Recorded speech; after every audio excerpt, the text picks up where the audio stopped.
hello friend welcome to my YouTube channel मैं रेज्जाक आपलोक चाइছে RZ K tutorial YouTube channel হয় আজিৰ এই ভিডিওটোত আলোচনা কৰিম চাহ বাগিচা কৰ্মচাৰীসকলৰ বিষয়ে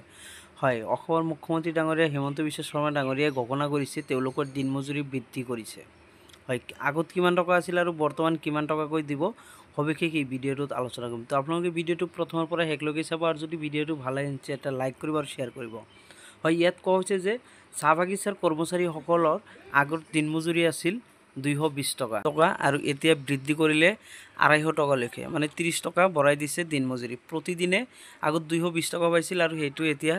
250 টাকা হ'ব আৰু এই কথাটো আপোনালোকে মুখ্যমন্ত্ৰী নিজ মুখৰে কথাখিনি এই ভিডিওটোত চাব পাৰিব তো আহক চাওক আমাৰ চাহ বাগানৰ শ্ৰমিকসকলৰ যেটো মজুৰি 250 টাকা প্ৰতিদিনত হ'ব লাগে কিন্তু এটিসিএল অসম চাহ বাগিচাৰ গাৰ্ডেন সমূহক আমি 220 টাকা দি আছিল 1 অক্টোবৰৰ পৰা আমি অল জিমানখিনি চাহ বাগি অসম চাহ নিগমৰ বাগিচা আমি বৰ্তমান চলাই আছো সকলোতে 250 টাকা যেটো নটিফাইড ৱেজ